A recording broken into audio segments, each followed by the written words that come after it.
lives. We make that transition when we take responsibility for others, starting in our own family life into which we are born, right? And then extending to the family life that results from us if we become parents and so forth. But somewhere along the way in America during my lifetime, they convinced us that politics is all about what the government has done for you lately. And I think that's one of the things that's harming us most deeply. Am I making sense? Yes, sir. And I'm going to pivot a little bit because you talked about Christ in schools.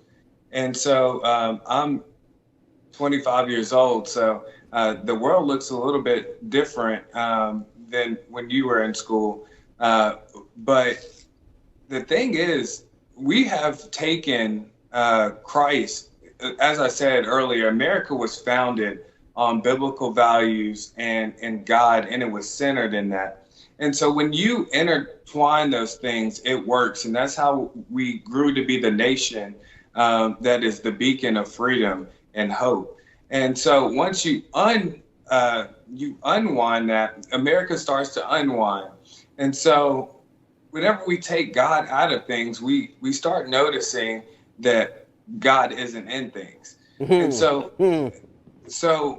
the school factor, they took the Bible out of the school or the Ten Commandments, and they took prayer out of school. And we wonder why our school system is so bad, and why our kids are growing up to be the way that they are. And then now we've taken God out of the culture. I mean, I guess I'm still a little bit old enough to remember that um, it just wasn't a cool thing to say, "Hey, I didn't go to church."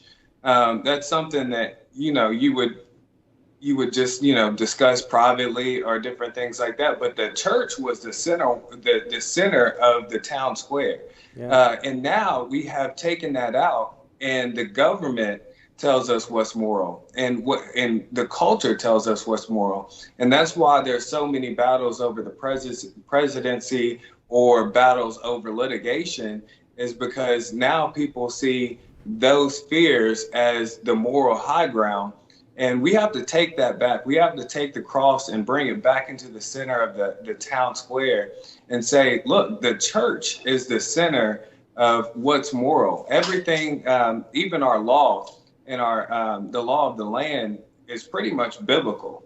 And so when you take those things out, there's all type of chaos. And we see that today with lawlessness in our streets, people taking over cities. Because without God, what is the boundaries?